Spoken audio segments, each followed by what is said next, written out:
Welcome back. I'm Pete, and you're watching the Custom Car Channel.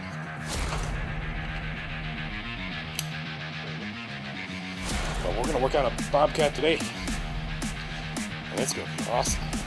Since this one's a Silverado, maybe you guys can just call me the Silverado Man.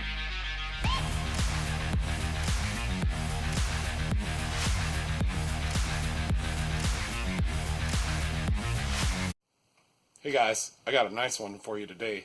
It's a 2011 F-150 4x4. It's got 80,298 miles. It's a Lariat, and it's got the Coyote. Alright. So yeah, it's got the famous Coyote problem. You know, that's the 5.0 liter, where it leaks coolant in the front. I just know it's leaking up there somewhere. I think it's probably the T-connector or one of the O-rings on the coolant pipe. So I think the first thing we're going to do is we're going to take some stuff off and get a better look at it, and then after that I'm going to have to drain the coolant because it's been contaminated with green. So this truck takes a Motorcraft yellow, so I ordered some. I also ordered some of the other parts. They're on their way. So I think first thing first, we're going to pop the hood and see what's under there.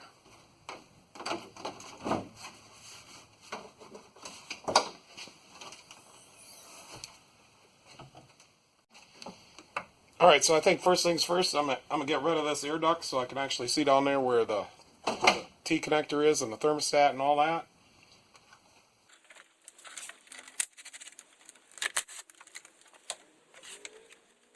She's got the red lock.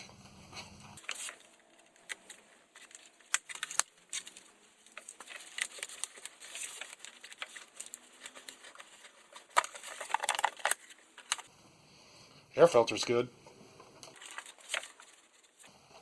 So it looks like there's some kind of vacuum hose here. Something. So gotta get that off. And there's the breather hose right down here.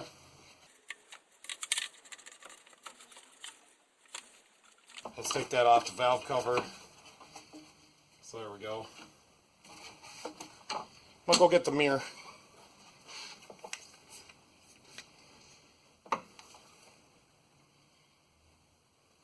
Alright, so the first thing that I'm aware of and that I can see is right down here on the T-connector. Right down here. You can see, now you can see it. It's kind of damp looking. So that's the first thing, and then just hold on a second. So I also noticed, if we looked at it with the mirror, you can see a drip right there. It's kind of out of focus, I don't know. So right there, you can see a drip coming down on the bottom. I think that's the thermostat housing. And that is all coming from right there on the bottom part of the T-connector. It's not really focusing on that. There you go, kind of. So I guess I should say, he called me to come and look at it because he wasn't sure where it was leaking. But when these T-connectors leak, it goes right down to the front diff area, and then the oil filter catch tray that never works and always fills up with oil, you know that thing. So that thing was getting coolant in it and leaking there onto the floor. And it also was trailing down where the oil pan bolts onto the engine, the rail, the bolt rail. So it was trailing down there and going all the way to the back of the engine, and it was dripping at the back of the oil pan like a rear seal would leak oil, but this was coolant. So it was getting all on his floor. He was really concerned that there was something major wrong, like a head gasket leaking back there or something, but no, it's trailing down the edge of the oil pan, going all the way to the back. So, yeah. So if you notice coolant coming from the diff area or the rear of the engine, check your T-connector. So I think next I'm gonna lift it up and we're gonna drain the coolant out. Let's get after it. I'm still talking.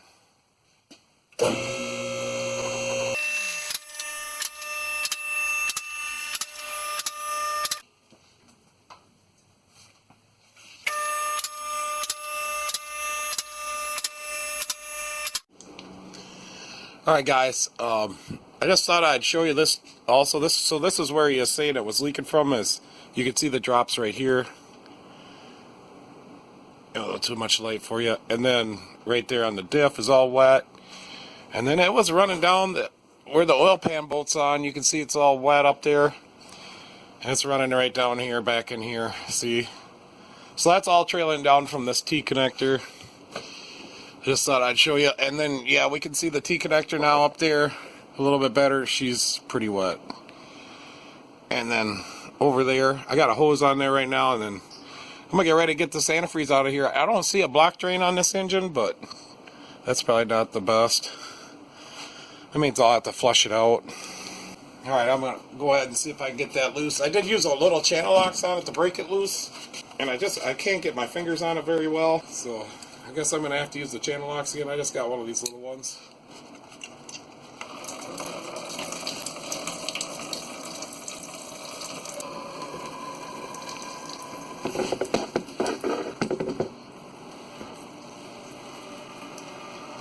I probably should have loosened the cap.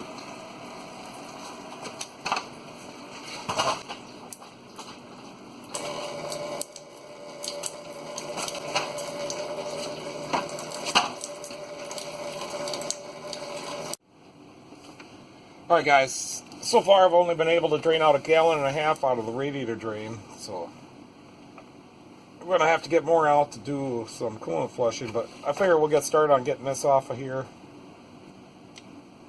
So there's a clamp right here, and she's a tough one. There we go. We'll just slide that all the way. Next, there's some clips we got to get out.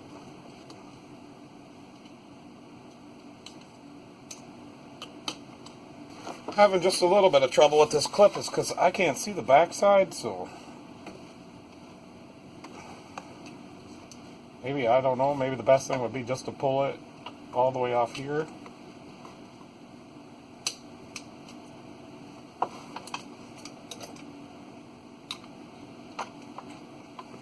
I don't know. I got it. Then now we should be able to twist this off of here. Yeah, it's like that.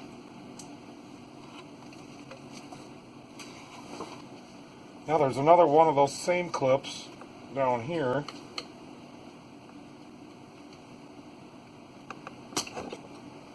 Whoops, I just bumped you.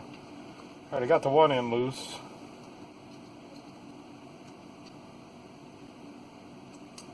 Now this other back side, I can't get to that at all.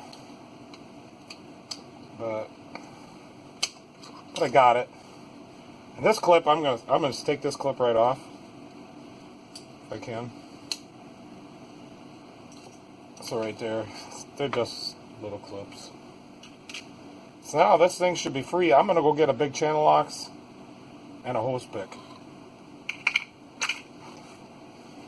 So I think we should get it broke loose up here at this water neck first with the hose pick.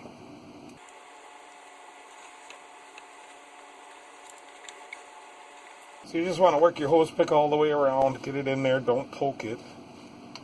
That's got to be loose. I think it is. Now can we grab this thing and twist on it?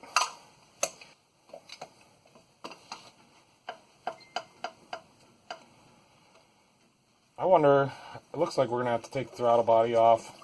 I'm going to go get something, we're going to take the throttle body off. So there's just 4 bolts here. Not a big deal. If you're worried about it, buy a throttle body gasket also.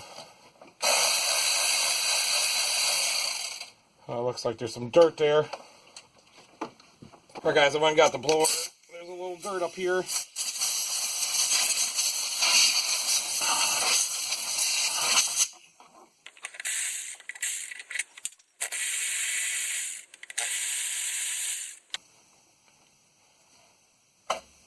There we go. We can just set that to the side. That gasket will be just fine. I did not order one. So next, where were we trying to get this thing off?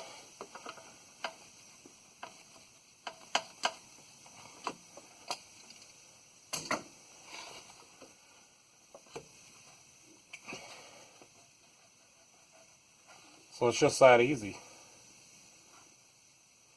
So here's where it was leaking. That O-ring feels squished out on the top right here.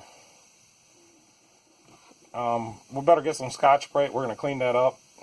We're going to get ready to go back together. So I think it's not too dirty, so I think just a little Scotch-Brite will be just fine.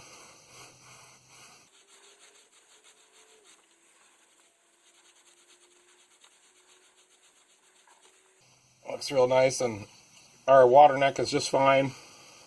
So I'll go ahead and wipe this off. So none of my parts stores had a Motorcraft one, but I was able to get the Dorman. It's a 626-541. The Dorman one is a cast aluminum one, so it comes with new clamps. I think that'll be just great. And then I'm going to replace the O-ring in the upper hose there. And so I ordered an O-ring kit for this, and it's 926-168.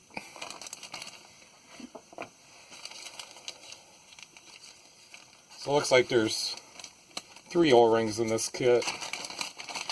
So you could probably just order this kit, probably all you need. I'm going to put it all on. I'm not taking any chances. So here she is. She looks really beautiful. So I think we gotta take this clamp and slide it all the way to the head. Alright, so I elected to put both their clamps at the bottom, and I'm going to reuse my top clamp. These clamps are really light duty, it looks like. Alright, so next, I want to put a little O-ring lube on that O-ring. I got the Parker O-Lube. So just put a little lube on here. Put a little bit down here.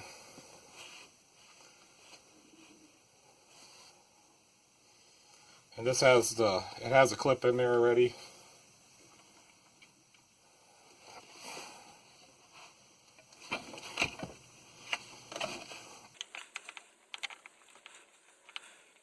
So I am having a little bit of trouble. So it looks like it's the right length and everything. Maybe I gotta move this clamp a little bit. Hopefully that'll help. That did it. So now, just for temporarily, or maybe permanent, I'm going to move this clamp back.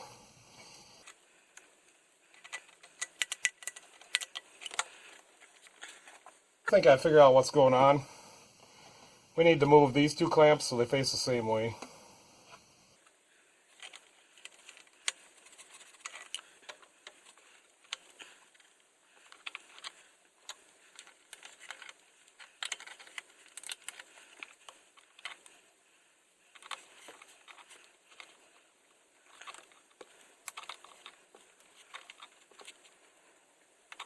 There we go.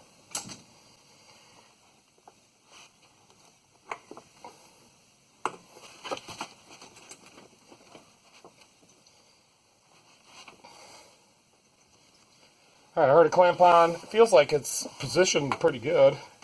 I'll go ahead and slide this clamp back on.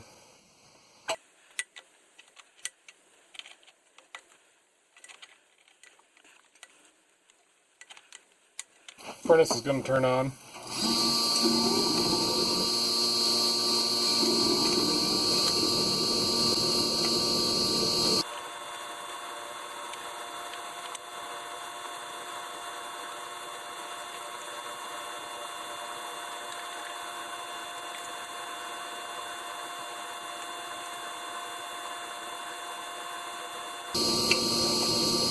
I got it. Next, I'm going to put the throttle body back on. I'll put a little lube right on this.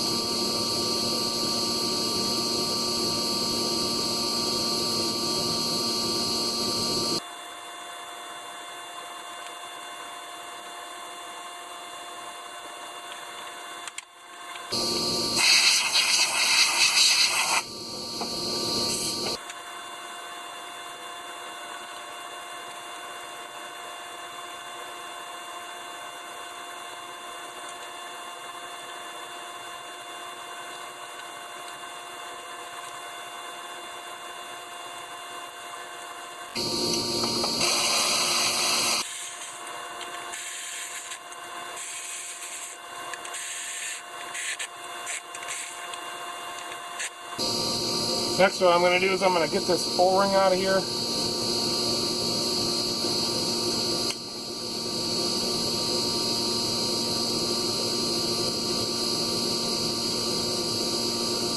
it just comes right out. And I went somewhere. Okay guys, I wasn't able to find the O-ring that I dropped. I looked.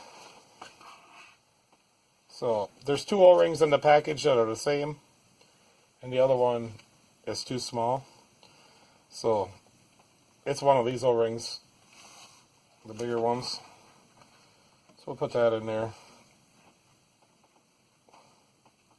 I'm still going to find that O-ring, I can't find it right now. So make sure it's in the right slot in there. And then we'll put a little O-ring lube on here.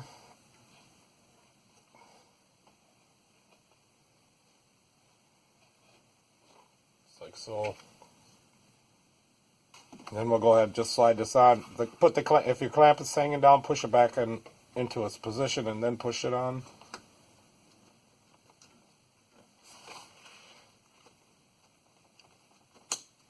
There, just like that.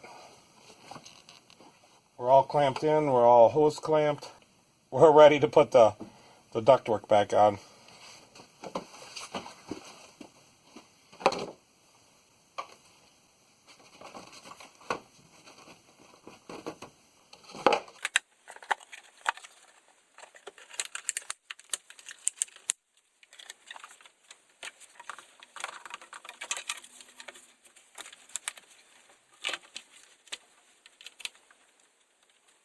So don't forget to put this line on and the breather line, and never forget this, the mass airflow sensor, or your check engine light will come on.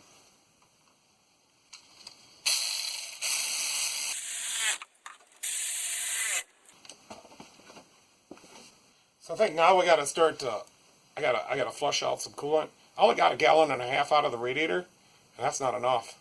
This thing holds just a little bit over 4 gallons. So I need to figure out a way to get more antifreeze out. So I'm thinking about taking off the heater hose here and putting a little air in there and see what happens.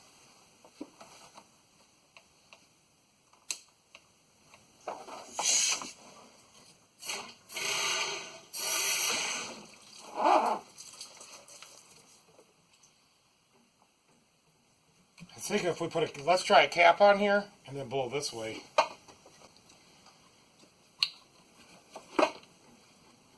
Alright, so if I put a cap on there, I'm going to try to blow this way and just see what happens. I think I'll put the cap on also.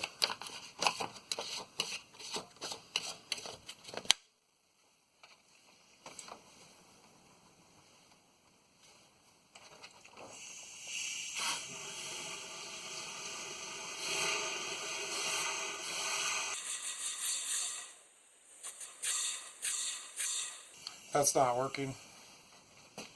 Let's try putting a little air down the tank. I need to get more antifreeze out. So I went and got my smoke machine adapter. I'm just going to put a little air in there and see if we can get more antifreeze. I only got 1.5 gallons out so far through the radiator.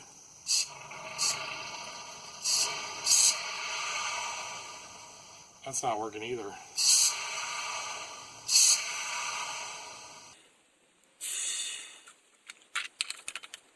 Alright guys, there's no block drain on the Coyote, so I don't know what I'm going to do. I can only get 1.5 gallons out of the radiator, which that's not good because it holds 17 quarts, so it's a little more than 4 gallons.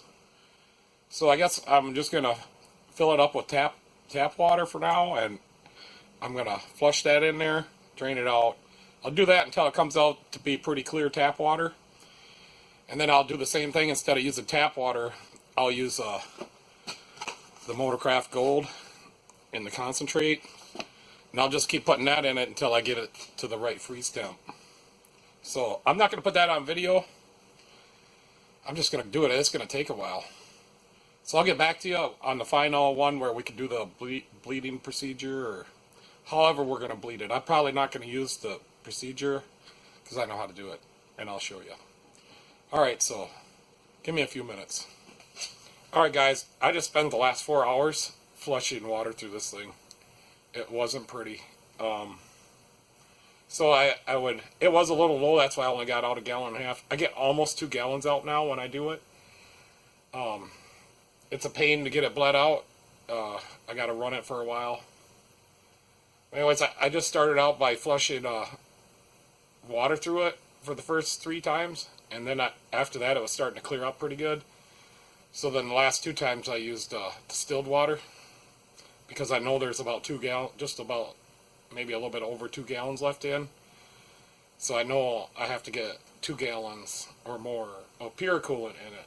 So that's what we're going to do now, because that's kind of where we left off. And I knew that flushing that out was going to take a while. So I got all the green out, and she's all down to, looks like pure water to me. So we'll start by, and it's cooled off for a while now. I let it drain for a while. Seems like I get a little more out if I just wait a little while. So let's start by filling this up, and we'll get her bled out, and we'll take the Coyote for a ride.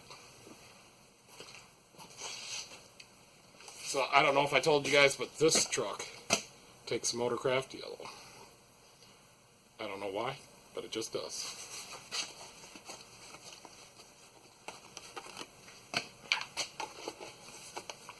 So everything's really dry under there right now, so I'm going to try not to spill.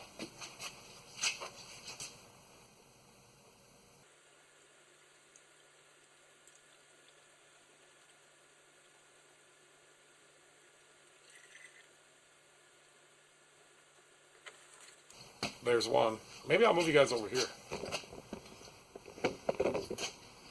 So there's one. The Motorcraft yellow kind of looks like green antifreeze. So I suppose it's just a little bit below the ad right now. So I suppose I'll start it up, just let it idle. But probably what's going to end up happening is we're going to have to circulate what I do get in there throughout the system. And we're probably going to have to drain some of that out and put in more pure. I mean, that's probably just going to be the way it is.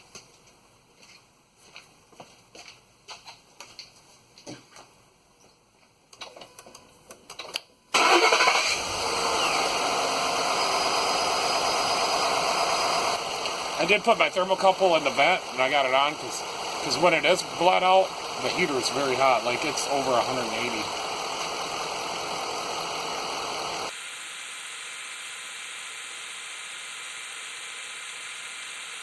It's almost a gallon and a half.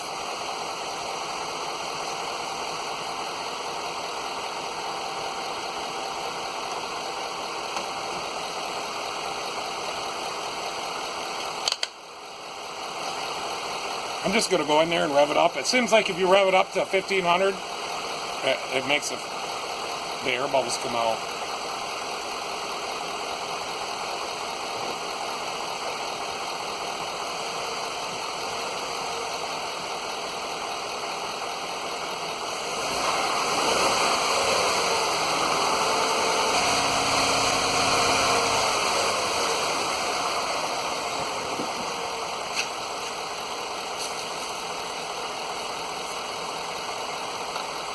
So also just want to say, when I was flushing it out, each time I would get it up to operating temperature and the thermostat would open up, and then I would go in there and rev it up and circulate it through, and that was just taking forever. And then I was using some hot water right away, so that was quicker, but I'd have to let it cool down if I was going to put cold water in it.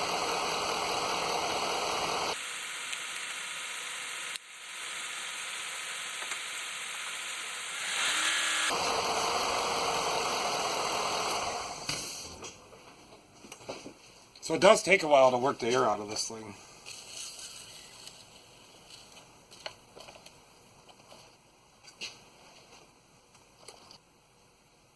It's just a waiting game. So I'll do that back and forth, go in there, warm it up, rev it up, come out here, check it. Eventually you get all the air out.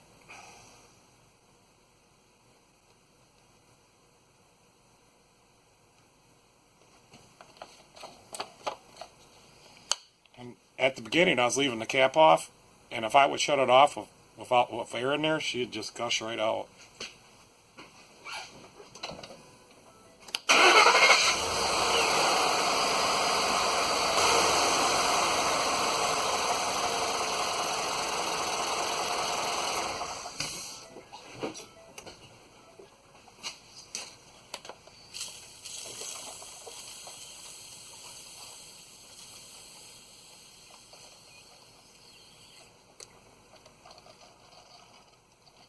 There's still quite a bit of air left in there.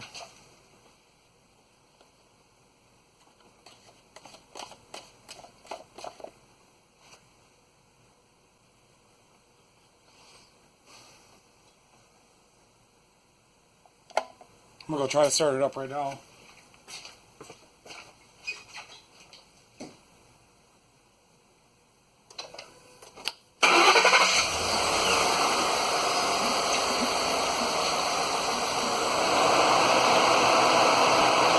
The thermostat is definitely open. She went down and the fan's on now. The tank is hot.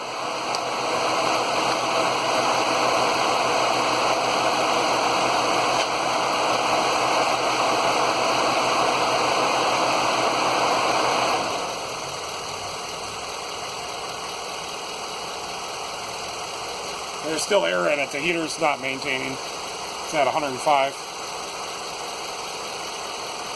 I think all I'll do is I'll pour a little more in and I'll go rev it up some more.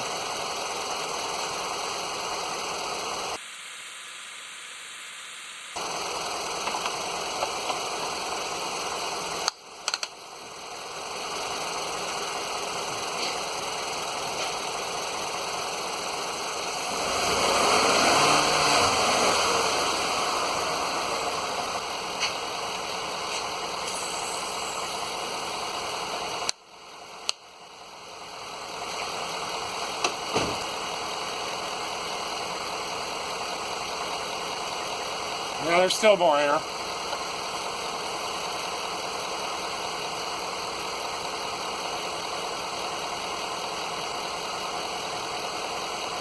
The heater's not maintaining yet either. It's at 114 and dropping. I'm gonna go rev it up some more.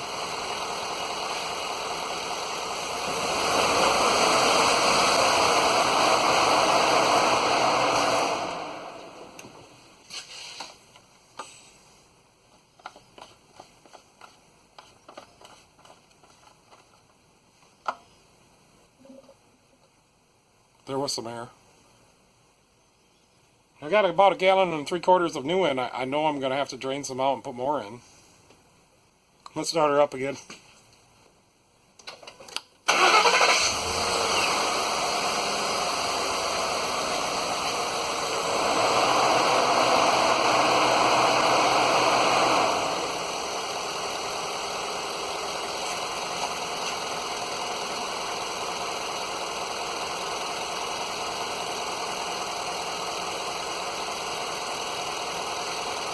We're at about 0.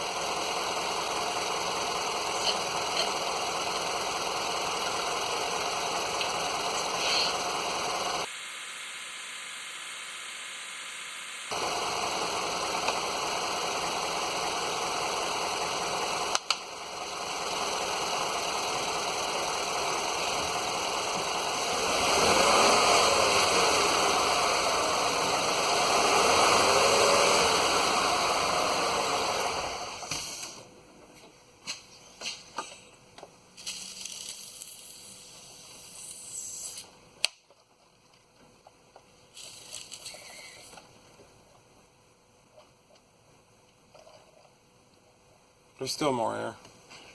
This is taking forever. Alright guys, I'm going to bleed some more. I'm going to drain some more out and pour some more in, and when I'm more ready, because I'm going to have to cut all this out, so when I'm more ready I'll get back with you guys. Alright guys, I did let about a little over 1 gallon out again of the stuff we just put in, and it was mixed in and it was only at 0. Remember that? So now I'm going to fill her up again, and I think I'm going to take that heater hose connection off and see if I can get any air out of there, because this just is taking too long. You know what I need? I need a vacuum bleeder.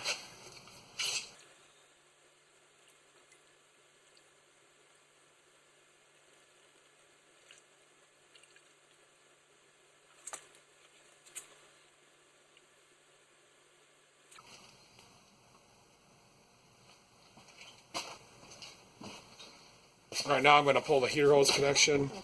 I don't know if I can bring you guys or not.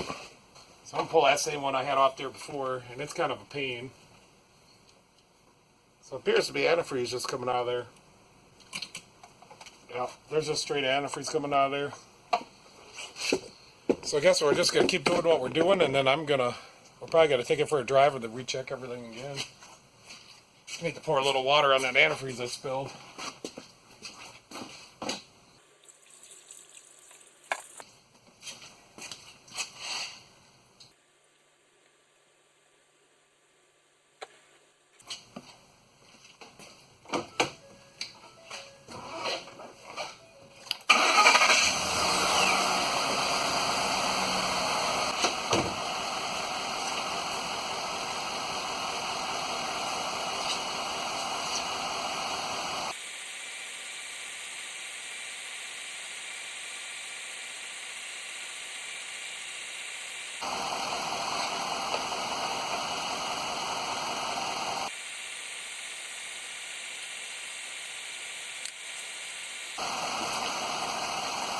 I'm just going to rev her up a little bit and see how it is.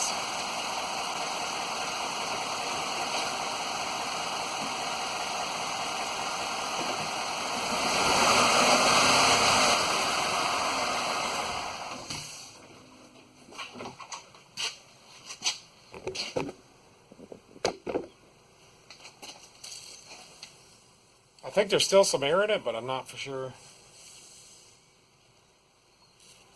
I'm going to start getting ready to go on the test drive, and we'll just let this sit.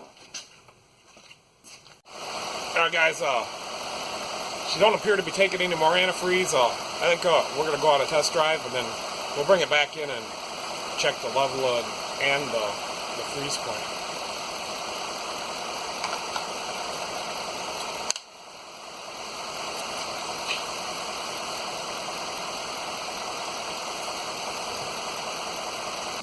Alright guys, we're in the Coyote, and I just let her idle, and that's where she's at, so I think she's pretty well bled out. Let's go for a ride. Gotta get her out of the garage here first, so. Alright, maybe that's a good place for that. So we're just kind of sitting here at a stop. The heater is maintaining. There's nothing wrong with that. I think we got the air out, but I'm going to recommend to myself that I get a vacuum bleeder.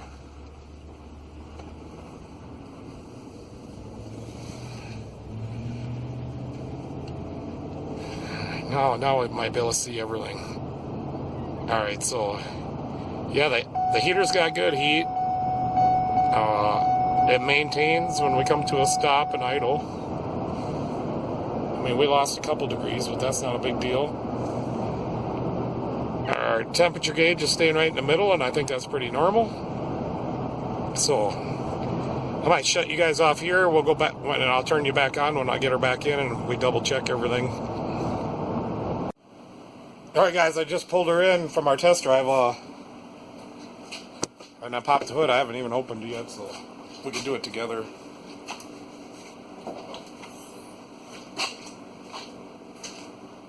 Yeah, so she appears to be right at the full. Let's see if I can get that cap off there, and we'll check and see.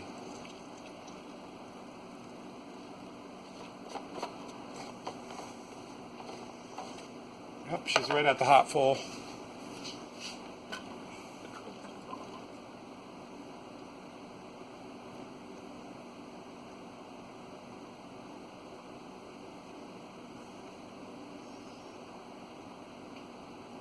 And we're good. Voila. Nice and clear, clean. That looks really nice to me.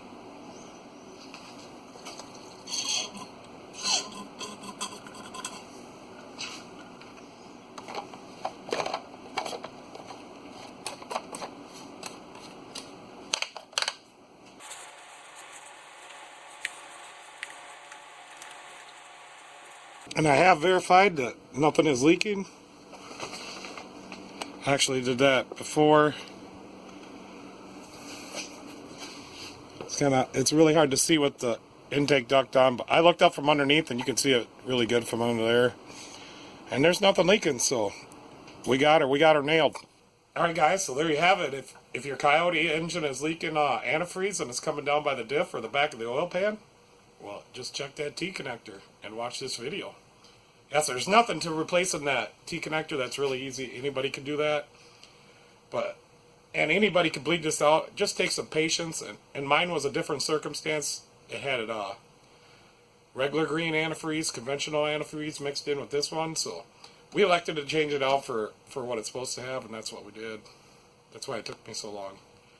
So yeah, guys, thanks for watching. I hope this helps somebody out. You know, if you're getting a puddle of antifreeze down there and it's coming out by the back, check and see if it's coming down by the rail of the oil pan. Probably is. So here I am still talking, and well, I just wanted to say goodbye. But anyways, yeah. So you guys can catch me next time, and I'll see you later.